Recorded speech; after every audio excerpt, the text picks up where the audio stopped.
O mundo de hoje tem uma palavra na ponta da língua, uma palavra que se tornou régua para medir o valor de uma vida. Produção. Produzir, render, gerar lucro, performar. Mas esqueceram de nos contar que existe uma produção silenciosa, uma que não gera olerite no fim do mês, mas que constrói a base sobre a qual todas as outras se apoiam. A produção do afeto, do cuidado, da comida quente na mesa, da roupa limpa no armário. Eu, por uma vida inteira, fui uma especialista nessa produção invisível. E por ela, fui chamada de improdutiva. Mal sabia meu genro, o arauto da produtividade, que a minha capacidade de gerar valor ia muito além da cozinha, e que ele estava prestes a descobrir isso da maneira mais difícil. Meu nome é Dinorah, tenho 65 anos, e até pouco tempo atrás, meu universo se resumia ao sobrado da minha filha, Elisa, e de seu marido, Marcelo. Eu não morava lá de favor. Eu era a fundação invisível daquela casa. Mas para eles, eu havia me tornado apenas parte da paisagem, um móvel antigo que, na visão de Marcelo, já não tinha mais utilidade. Nem sempre foi assim. Por 30 anos, eu e meu falecido Vicente fomos donos da lanchonete Sabor da Vila. Não era um lugar chique, mas vivia cheio. Nossas coxinhas eram lendárias, nossos pastéis, famosos no bairro inteiro. Vicente cuidava do balcão, com seu sorriso largo e sua conversa boa. E eu, na cozinha, comandava as panelas. Fui eu quem desenvolveu cada receita, quem equilibrou cada tempero. Trabalhávamos de sol a sol, mas éramos felizes. Com o lucro da lanchonete, criamos nossa única filha, Elisa, e compramos nossa pequena casa. Quando Vicente se foi, levado por um coração cansado, uma parte de mim se foi com ele. A lanchonete, sem a alegria dele, perdeu a graça. Elisa, já casada com Marcelo, me convenceu a vender o negócio e a nossa casinha. "Mãe, não faz sentido a senhora ficar sozinha", ela disse com aquela doçura que sempre me convencia. "Vende tudo e vem morar com a gente. Nossa casa é grande. A senhora nos ajuda com as coisas e a gente cuida da senhora." E eu, no luto e na solidão, aceitei. Vendi tudo. Com uma parte do dinheiro, dei a eles a entrada para comprarem a casa onde moramos hoje. Um sobrado espaçoso num bairro bom. Com outra parte, paguei uma reforma completa que os deixou com a casa dos sonhos. O que sobrou, uma quantia considerável, eu guardei numa poupança, um fundo de emergência para a minha velhice. E me mudei para o quarto de hóspedes deles, acreditando que passaria o resto dos meus dias cercada de amor e gratidão. A gratidão, descobri, tem um prazo de validade muito curto.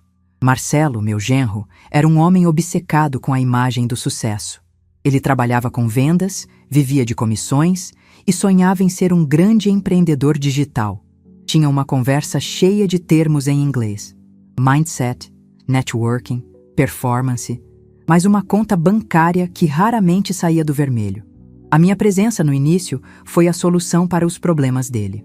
Comigo cuidando da casa, da comida e, mais tarde, do meu neto, o pequeno Theo, Elisa pôde voltar a trabalhar como recepcionista para ajudar nas contas, e Marcelo teve a liberdade para se dedicar aos seus projetos.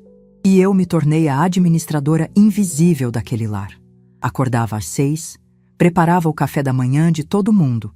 Enquanto eles saíam para suas vidas produtivas, eu limpava a casa, lavava a roupa, ia ao supermercado. À tarde, buscava Theo na escola, ajudava-o com a lição, brincava com ele no quintal. À noite, o jantar estava sempre na mesa, quente e saboroso. Eram as minhas receitas da lanchonete, os pratos que um dia sustentaram nossa família e que agora eram consumidos por eles com uma distração quase ofensiva. Marcelo, em especial, desenvolveu o hábito de desvalorizar tudo o que eu fazia. Se eu preparava uma feijoada caprichada no sábado, ele comentava: "Comida pesada, né? Atrapalha a produtividade da tarde." Se eu passava o dia limpando a casa, ele dizia: "É bom ter uma atividade para se distrair, né, dona Dinorah? Mantém a cabeça ocupada." Meu trabalho de uma vida inteira, meu conhecimento culinário, minha dedicação em manter aquele lar funcionando como um relógio, tudo era reduzido a um passatempo de aposentada. Elisa, minha filha, via tudo. Mas temerosa do temperamento do marido e dependente da estabilidade que minha presença proporcionava, ela se calava. Seu silêncio era uma faca que me feria todos os dias. Não liga, mãe, o Marcelo está estressado. Era o máximo que ela conseguia dizer. A situação piorou nos últimos meses. O mais recente projeto de Marcelo, um curso online sobre como ficar rico investindo em criptomoedas, foi um fracasso retumbante. Ele investiu o que não tinha e perdeu tudo. A tensão na casa tornou-se quase insuportável. Ele andava de um lado para o outro, furioso, procurando um culpado para o seu próprio fracasso. E o alvo mais fácil, o mais seguro, era eu. Ele começou a reclamar dos custos que eu gerava. A luz que eu usava na minha máquina de costura, os ingredientes para os bolos que eu fazia para o lanche do meu neto, os meus remédios para pressão alta. Eu, que paguei pela casa em que ele morava, estava sendo sutilmente acusada de ser um fardo financeiro. A gota d'água, o momento em que a dignidade e a paciência finalmente se esgotaram, veio numa noite de sexta-feira. Estávamos todos na mesa de jantar. Eu havia preparado um frango assado com batatas, um prato simples, mas que levava tempo e cuidado. Theo, meu neto, comia com gosto. Elisa mexia na comida, o olhar perdido. E Marcelo? Marcelo mal tocou no prato. Ele estava com o notebook aberto, batendo os dedos na mesa, o rosto fechado. As contas não fecham, Elisa. Ele disse de repente em voz alta, como se eu não estivesse ali. A gente precisa cortar custos. Drasticamente. Elisa encolheu os ombros. E o que a gente pode cortar, Marcelo? A gente já cortou quase tudo. E então ele olhou para mim. Um olhar frio, calculista, desprovido de qualquer afeto ou gratidão. A gente pode cortar o que não é produtivo, ele disse, e cada palavra foi dita de forma lenta e deliberada. Eu parei, o garfo a meio caminho da boca. De Norá, ele se dirigiu a mim pela primeira vez na noite. Eu e a Elisa conversamos. E a situação é a seguinte: as coisas estão difíceis. E nesta casa, a partir de agora, só fica quem produz. Só fica quem contribui com renda. A sua aposentadoria mal cobre os seus próprios remédios e os seus hobbies. Olhei para a minha filha. Ela encarava o próprio prato, os ombros curvados. Ela não disse uma palavra. A cumplicidade dela era a minha sentença. Você passa o dia todo aqui, continuou Marcelo, o tom de voz subindo, ganhando um timbre cruel de ultimato. Cuidando da casa, cozinhando, mas isso, com todo respeito, não paga as contas. Isso não é trabalho de verdade, é obrigação de quem mora de favor. Então, a regra a partir de hoje é clara.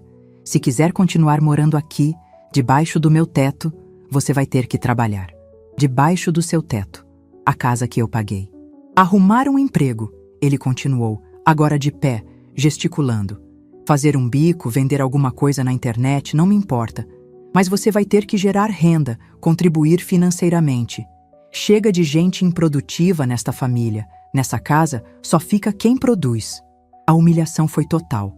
Ser chamada de improdutiva, de peso, de fardo. Ter todo o meu trabalho, meu cuidado, meu amor, reduzido a nada. A um zero na planilha de custos dele. Tudo isso na frente do meu neto, que agora olhava para mim com os olhinhos assustados, sem entender a crueldade da cena. Eu não chorei. Eu não gritei. A dor foi tão intensa, tão profunda, que ela se solidificou dentro de mim, transformando-se em uma coluna de gelo. A cozinheira, a avó, a mãe, todas as minhas versões dóceis morreram naquela mesa de jantar. E em seu lugar, nasceu uma mulher que ele não conhecia. A dinorada lanchonete Sabor da Vila. A mulher que sabia o que era um balanço, um investimento, um plano de negócios. A mulher que sabia, como ninguém, como transformar limões azedos na mais doce das limonadas. Levantei-me da mesa com uma calma que os assustou. Dobrei meu guardanapo e o coloquei ao lado do prato. Você tem toda a razão, Marcelo, eu disse, e minha voz era a de uma estranha. Uma pessoa precisa ser produtiva. É uma excelente ideia. E eu agradeço o seu incentivo. Virei-me e caminhei em direção ao meu quarto, sem olhar para trás. Deixei-os na sala de jantar, confusos com a minha reação, talvez até satisfeitos por minha aparente submissão. Trancada no meu quarto, eu não chorei. Abri a gaveta mais funda do meu armário. Lá, Debaixo de velhas toalhas de mesa estava um caderno de capa dura, preto e grosso. Dentro dele, escritas com a minha caligrafia, estavam todas as minhas receitas secretas da lanchonete. A massa perfeita da coxinha, o recheio cremoso da empada, o segredo do tempero do quibe. Era o meu tesouro, o meu capital. Ao lado do caderno havia um extrato bancário, o da minha poupança. A poupança que eles não sabiam que ainda existia. O restante do dinheiro da venda da minha casa e da lanchonete, que eu guardei para uma emergência. E aquela, eu decidi, era a maior emergência da minha vida.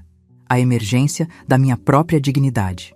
Folheei o caderno de receitas e um sorriso lento, um sorriso de quem acaba de traçar um plano de batalha, começou a se formar nos meus lábios. Ele quer que eu trabalhe. Sussurrei para o quarto silencioso. Ele quer que eu seja produtiva. Fechei o caderno com um baque surdo. Pois então, eu vou trabalhar. Vou abrir a melhor empresa de salgados que esta cidade já viu. E quando eu precisar do meu primeiro funcionário, de um entregador para levar as encomendas, eu já sei exatamente quem terá as qualificações perfeitas para a vaga. O jogo havia virado. E meu genro, o mestre da produtividade, estava prestes a receber uma lição de negócios que ele jamais esqueceria. Na manhã seguinte à minha sentença, a casa acordou com uma nova ordem.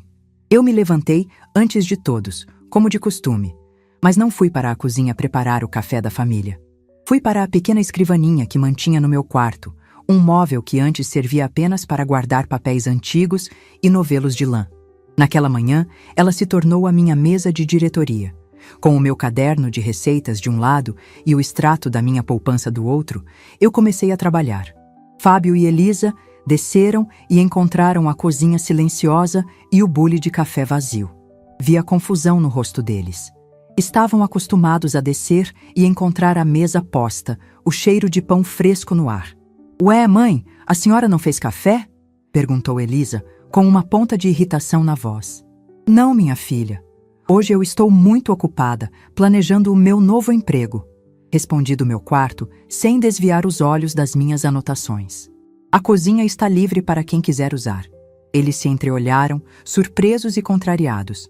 A primeira pequena rachadura na rotina de conforto deles havia aparecido. Passei os 2 dias seguintes imersa no meu plano. Eu não era uma cozinheira amadora que decide vender bolos por impulso. Eu fui, por 30 anos, a alma de um negócio lucrativo. Eu sabia o que era preciso. A primeira coisa não era a comida, era a estrutura. Minha primeira ligação foi para o seu Almeida, o antigo fornecedor de farinha e embalagens da minha lanchonete. Ele quase chorou de alegria ao ouvir minha voz. "Dona Dinorá, que saudade! A senhora não imagina como a qualidade das coxinhas da cidade caiu depois que a senhora se aposentou", ele disse. "Pois talvez elas estejam prestes a melhorar, seu Almeida. Preciso de uma cotação para uma produção inicial em larga escala." Minha segunda ligação foi para um contador que conhecia dos velhos tempos. Expliquei meu plano. Queria abrir uma empresa, uma MEI, microempreendedora individual, para começar. Simples, legal, com nota fiscal. Queria um nome profissional. Depois de muita deliberação, escolhemos Sabor de Ouro Gastronomia. O nome era uma homenagem discreta ao meu próprio valor.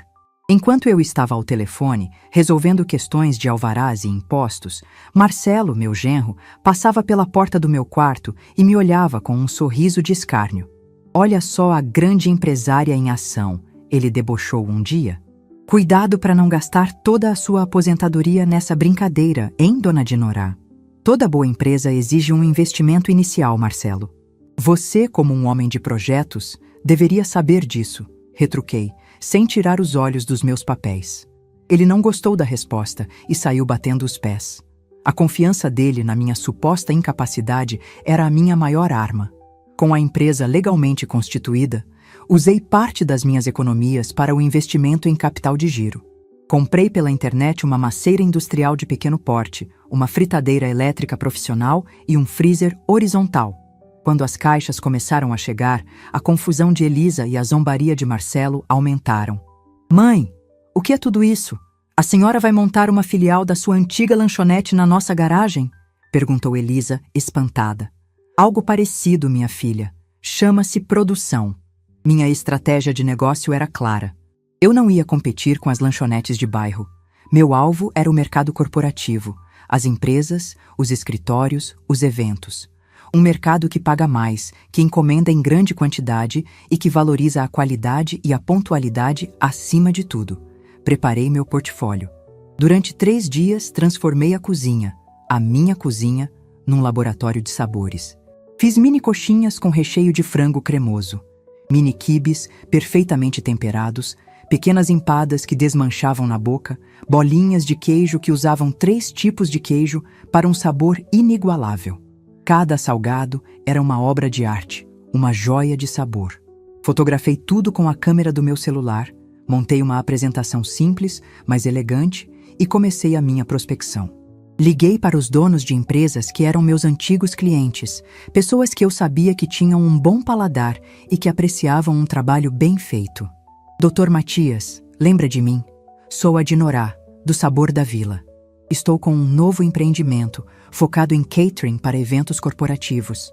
Posso lhe mandar uma caixa de degustação, sem compromisso, para a próxima reunião da sua diretoria? A resposta foi invariavelmente positiva. A minha reputação, adormecida pela aposentadoria, ainda estava viva. Na primeira semana, enviei 5 caixas de degustação para 5 grandes escritórios da cidade. Contratei um serviço de motoboy para fazer as entregas e esperei. A primeira ligação veio na tarde de terça-feira. Era a secretária do Dr. Matias.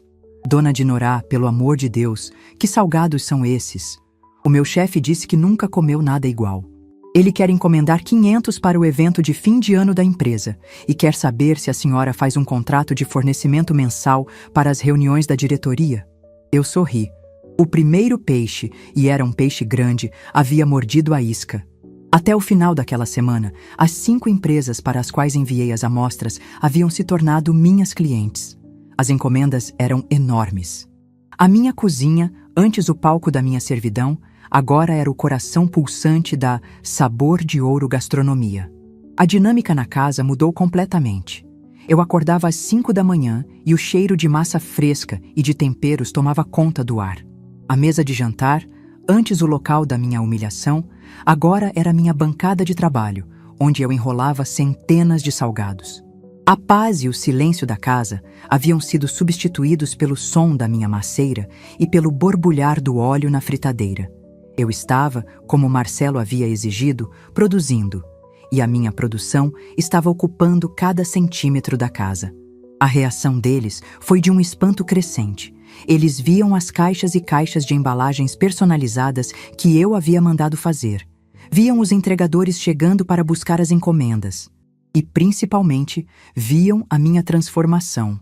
A mulher de ombros curvados havia dado lugar a uma empresária focada, com uma agenda cheia e um brilho de propósito nos olhos. O deboche de Marcelo se transformou em uma inveja azeda. Ele, com seus projetos mirabolantes que nunca davam certo, assistia da sala, enquanto a sogra improdutiva construía um negócio de verdade, com produtos de verdade e clientes de verdade, no cômodo ao lado. Essa sua fritura toda está deixando a casa inteira com cheiro de gordura, ele reclamava. A gordura, Marcelo, é o cheiro do lucro. Você deveria tentar um dia, eu respondia, sem parar de enrolar uma coxinha. A situação financeira deles, enquanto isso, ia de mal a pior. Sem o meu apoio velado, as contas começaram a se acumular. O cartão de crédito de Elisa foi bloqueado. A prestação do carro de Marcelo atrasou. E a tensão entre eles se tornou uma granada prestes a explodir.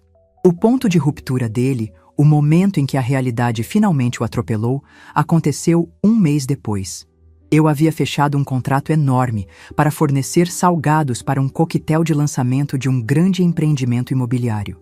Eram mais de 3.000 salgados. A logística da entrega era complexa. Naquela mesma manhã, ouvi Marcelo ao telefone no quintal. A conversa era com um oficial de justiça. O carro dele, o símbolo de seu status, seria apreendido por falta de pagamento. Ele implorava por mais um prazo.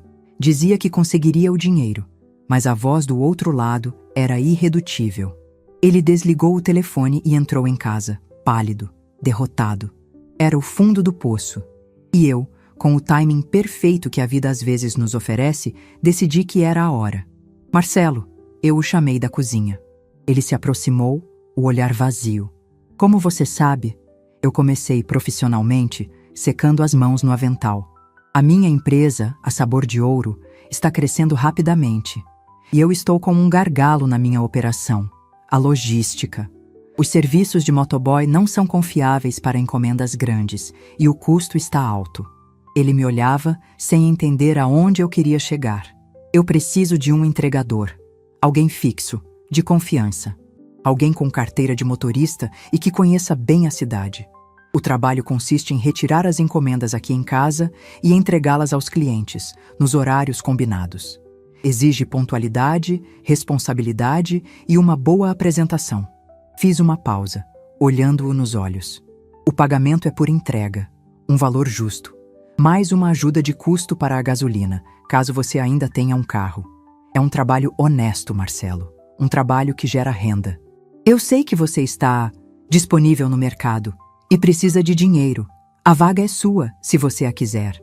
A cena foi de um silêncio absoluto. Apenas o som suave da minha maceira trabalhando ao fundo. Vi o rosto do meu genro passar por uma transformação. Primeiro, a incredulidade. Ele achou que era uma piada. Depois, a compreensão. Ele entendeu que a oferta era séria. Em seguida, a humilhação. A onda de vergonha que o fez corar violentamente. Ele, o homem do mindset, o empreendedor, sendo convidado para ser o entregador de coxinhas da sogra que ele chamou de inútil. E por fim, o desespero. O reconhecimento frio e duro de que ele não tinha escolha.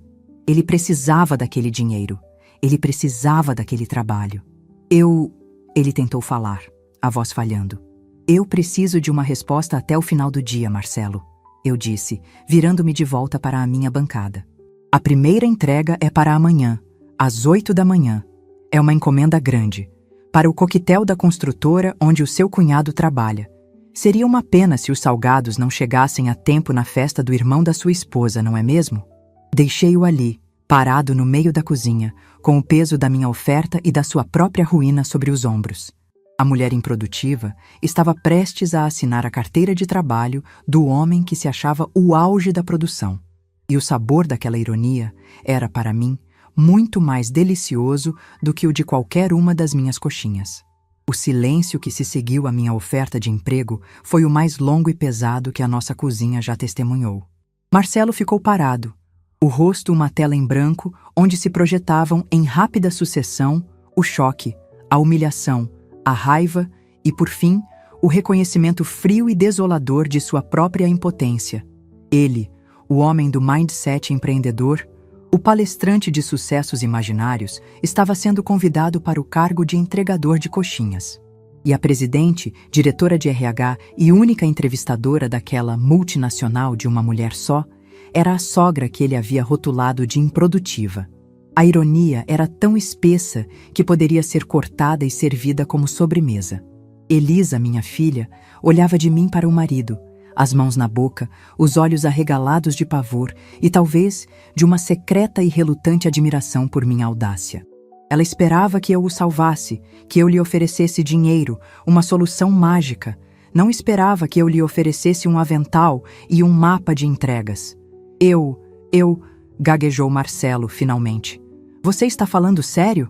Eu nunca falei tão sério na minha vida, Marcelo, respondi, desligando o fogo sob uma panela. A minha empresa está crescendo, eu tenho uma demanda real e você precisa desesperadamente de uma renda real. A oferta é legítima, o trabalho é honesto, a decisão é sua. Mas, como eu disse, preciso de uma resposta até o fim do dia. A encomenda da construtora é a maior que já recebi.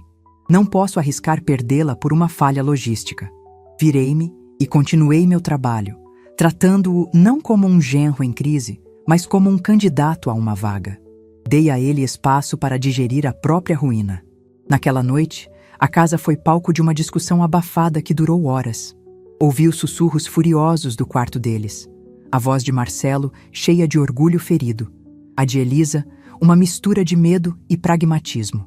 Por volta das 10 da noite, o silêncio se instalou. E então, Ouvi uma batida suave na porta do meu quarto. Era Marcelo, sozinho. Seus olhos estavam vermelhos, mas sua postura era de uma resignação dura. Eu aceito, ele disse, a voz baixa, as palavras saindo como se fossem pedras. Eu aceito o emprego. Ótimo, respondi, sem demonstrar surpresa ou triunfo. Esteja na cozinha amanhã às 7 da manhã, em ponto, para carregar o carro e pegar a rota. O carro da Elisa servirá por enquanto. A ajuda de custo para a gasolina será paga ao final de cada dia. Certo, ele murmurou, e se foi. Na manhã seguinte, ele estava lá, pontualmente às 7. Usava uma calça jeans e uma camiseta simples, um uniforme improvisado para sua nova função. Eu já estava acordada desde as 4 e a cozinha estava uma linha de produção. Caixas e caixas de salgados, quentes e cheirosos, estavam empilhadas, cada uma com uma etiqueta de identificação. Bom dia, Marcelo, eu disse, entregando-lhe uma prancheta. Aqui está a ordem de entrega, os endereços, os nomes dos contatos em cada empresa e os horários limite.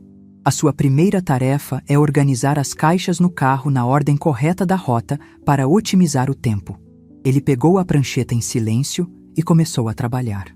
Vê-lo carregar aquelas caixas, o homem que dias antes se gabava de seus contatos e de sua visão de negócios, era uma lição de humildade em tempo real. Elisa observava da janela, o rosto uma mistura de pena e algo que eu não conseguia decifrar. A primeira entrega era, como eu havia planejado, na construtora onde o marido de sua irmã, cunhado de Marcelo, era um dos diretores. A humilhação seria imediata e pública, e era exatamente o que eu queria. Marcelo passou o dia na rua, indo de um endereço a outro. Voltou no final da tarde, exausto. O suor em sua testa era de um trabalho físico que ele não conhecia. Ele não disse uma palavra sobre como foi seu dia. Apenas me entregou os canhotos das notas assinados pelos clientes. Tudo entregue, chefe, ele disse com um sarcasmo amargo. Ótimo. Aqui está a sua ajuda de custo para a gasolina de hoje e o pagamento pelas entregas. Eu disse, entregando-lhe uma pequena quantia em dinheiro vivo. Amanhã, a primeira retirada é às 8. Não se atrase. E assim se estabeleceu a nossa nova rotina. Marcelo se tornou o meu funcionário e eu me tornei a sua chefe. Uma chefe exigente, metódica e implacável. Eu não o tratava mal. Pelo contrário, eu o tratava com a mesma distância profissional com que trataria qualquer outro funcionário. Marcelo, o cliente da advocacia, reclamou que algumas coxinhas chegaram amassadas. A caixa deve ter virado no carro. Mais cuidado da próxima vez. Marcelo, você se atrasou 15 minutos na entrega da agência de publicidade. Eles têm horário de reunião. 15 minutos de atraso são 15 executivos famintos e um cliente insatisfeito. Que não se repita. Marcelo, o seu Antunes da contabilidade pediu para você não buzinar em frente ao escritório dele. Seja discreto.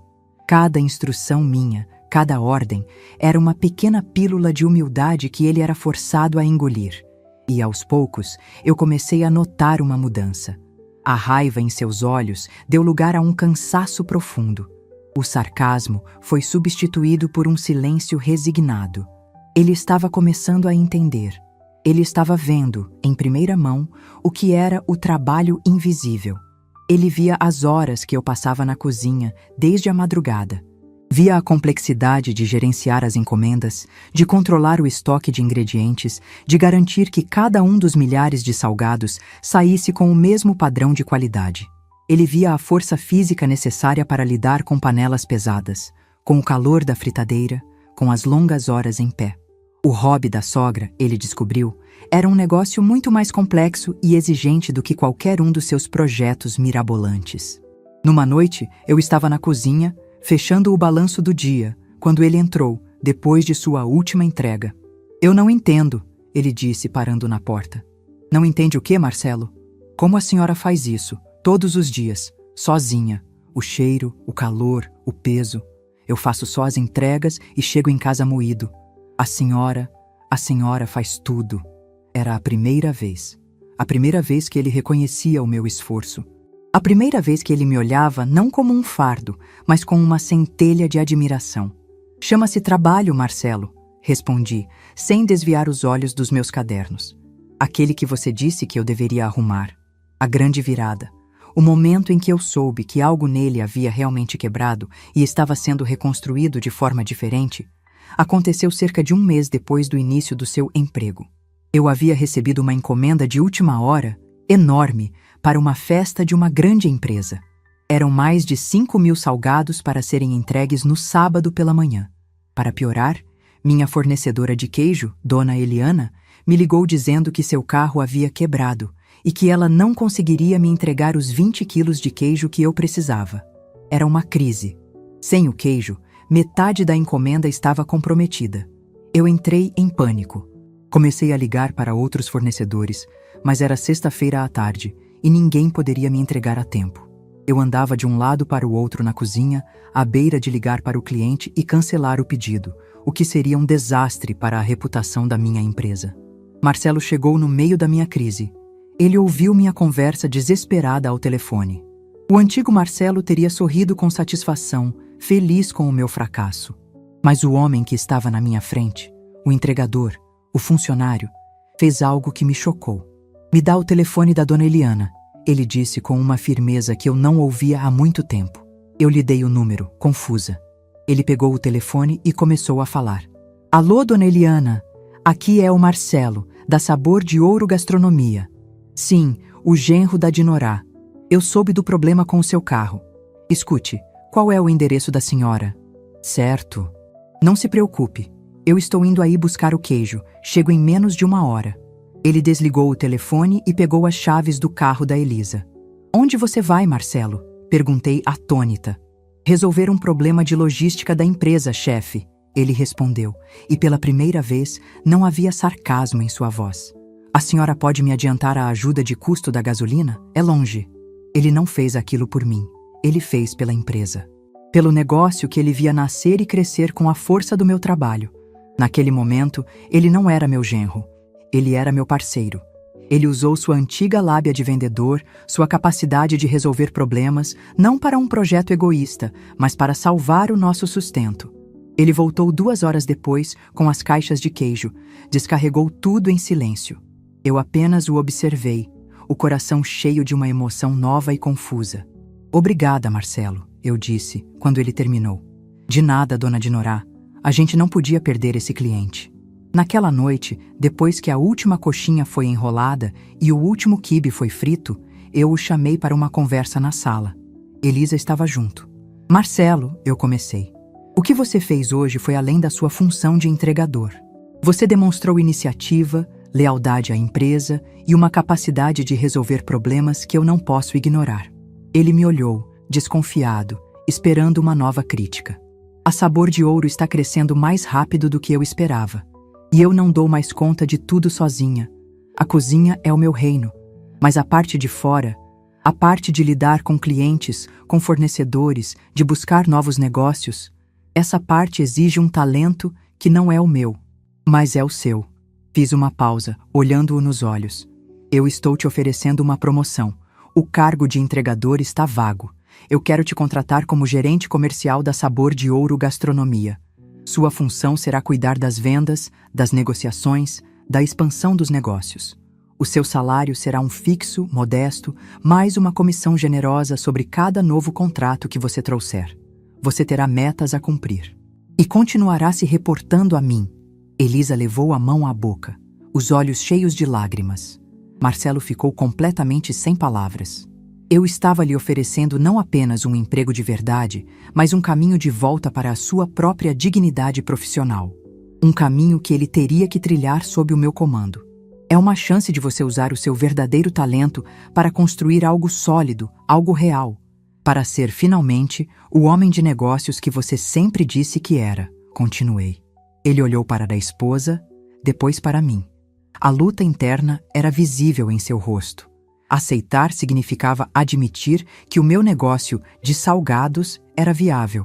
Significava aceitar que eu era, e sempre seria, sua chefe. Significava engolir o resto do seu orgulho. E então, Marcelo? Perguntei, com a calma de uma presidente de empresa. Você aceita a promoção? Ou prefere continuar na logística de entregas? A escolha era dele. E daquela escolha dependeria não apenas o futuro da minha empresa, mas o futuro da nossa família. A minha oferta de promoção pairou no ar da sala, densa e pesada como a massa de um pão que não fermentou. Marcelo me olhava, o rosto um turbilhão de emoções conflitantes. Vi o orgulho ferido lutando contra o desespero financeiro. Vi a humilhação de ter que aceitar ordens da sogra improdutiva, lutando contra a única e real oportunidade de trabalho que ele tinha em meses. Elisa, ao seu lado, prendia a respiração, os olhos saltando de mim para o marido, ciente de que aquele era o momento decisivo. Ele abaixou a cabeça por um longo instante, encarando as próprias mãos, as mãos de um homem que por tanto tempo se recusou a usá-las para um trabalho de verdade. Quando levantou o olhar, a batalha interna parecia ter chegado ao fim. A arrogância havia sido derrotada. Ele começou, a voz rouca. Eu aceito, dona Dinorá, eu aceito a promoção. Não houve alegria na minha resposta, apenas a seriedade de uma chefe que acabara de contratar um funcionário para um cargo de imensa responsabilidade. Ótimo, Marcelo. Esteja no meu escritório, e apontei para a mesa da sala de jantar. Amanhã às 9 da manhã. Quero que você me apresente um plano inicial de prospecção de novos clientes e traga ideias. E assim começou a fase mais surreal e transformadora da nossa convivência. Marcelo, o genro que me via como um fardo, agora era o meu gerente comercial. E eu, a velha inútil, era a sua chefe. Os primeiros meses foram um exercício de adaptação para todos nós. A dinâmica era estranha. Ele me apresentava planilhas de vendas com uma formalidade quase robótica. Eu as analisava, fazia perguntas duras, exigia metas, cobrava resultados. Este contrato que você fechou com a agência de eventos, Marcelo, a margem de lucro está muito baixa. Nós não somos uma instituição de caridade. Refaça a negociação. A sua proposta para o buffet do Dr. Arnaldo está confusa. Seja mais direto, mais claro. Venda o nosso peixe, não a história da sua vida. Ele me odiava, eu sei. Nos primeiros tempos, ele me odiava com todas as suas forças. Chegava em casa à noite, depois de um dia visitando clientes, e mal olhava na minha cara. Mas ele trabalhava, e para minha surpresa, ele era bom. Muito bom. A lábia que ele antes usava para vender seus projetos fracassados, agora era usada para vender minhas coxinhas. E vendia. Ele fechou contratos com hospitais, com grandes escritórios de advocacia, com escolas. Ele tinha o dom da persuasão. E sob a minha direção, e com um produto de qualidade inquestionável nas mãos, o talento dele finalmente encontrou um propósito produtivo. Elisa, minha filha, também encontrou seu lugar nessa nova engrenagem. Vendo a seriedade do nosso negócio, ela se ofereceu para cuidar da parte administrativa à noite, depois de seu trabalho. Organizava as encomendas, controlava os pagamentos, falava com os fornecedores. A nossa casa havia se tornado a sede da Sabor de Ouro Gastronomia. E nós três, de uma forma improvável, nos tornamos uma equipe. O respeito de Marcelo por mim não nasceu de um momento para o outro. Nasceu da convivência diária com a minha realidade. Ele me via acordar às 4 da manhã para supervisionar a produção. Via a disciplina militar com que eu administrava a cozinha. E, principalmente, ele via a qualidade do que eu produzia. Numa tarde, ele chegou de uma reunião com um cliente novo e importante. Eles adoraram os salgados, dona Dinorá. Ele disse, um brilho de orgulho genuíno em seu olhar. O diretor da empresa disse que a empada de palmito da senhora é divina. Ele quer fechar um contrato de fornecimento exclusivo para todos os eventos deles. Eu sei, a minha empada é divina mesmo, respondi com um sorriso. O segredo é um toque de noz moscada na massa. Ele riu. Uma risada de verdade, sem sarcasmo. Foi a primeira em muito tempo. Com o crescimento exponencial do negócio, a nossa casa se tornou pequena demais. A logística era um pesadelo. Decidi que era hora de dar o próximo passo. Marcelo, Elisa, eu os chamei para uma reunião 1 ano após o início da nossa sociedade. A Sabor de Ouro precisa de uma nova sede, uma cozinha industrial, um espaço profissional. Eu usei os lucros da empresa para dar a entrada em um galpão no distrito industrial. As obras começam na semana que vem. Eles me olharam boquiabertos. Eu não os havia consultado. Eu havia decidido, como a dona da empresa. A nova cozinha foi um marco. Contratei uma pequena equipe de cozinheiras, que treinei pessoalmente para manter o padrão de qualidade das minhas receitas. Eu já não precisava mais passar as madrugadas na cozinha. Tornei-me uma verdadeira CEO. Supervisionava a produção, cuidava das finanças e do planejamento estratégico. Marcelo, no novo escritório, prosperou. Ele montou uma pequena equipe de vendas, criou um catálogo profissional dos nossos produtos, desenvolveu um sistema de entregas eficiente. Ele não era mais o entregador. Era um executivo de verdade, respeitado por sua competência. E a nossa relação pessoal, aos poucos, foi se curando. As conversas de trabalho deram lugar a conversas de família. Ele me contava sobre o orgulho que sentia ao ver o filho, Theo, se deliciar com as coxinhas da avó. E eu o ouvia, vendo nele não mais o genro problemático, mas um homem que, através do trabalho duro, havia encontrado a sua própria redenção. A minha vida pessoal também ganhou um novo fôlego. Com mais tempo livre, eu me dedicava ao meu neto, ao meu jardim, que agora enfeitava a entrada da nossa nova empresa, e às minhas amigas do coral. Eu tinha uma vida plena, feliz e, acima de tudo, produtiva nos meus próprios termos. O teste final da nossa nova relação veio 2 anos depois daquela noite fatídica. Marcelo me pediu uma reunião formal.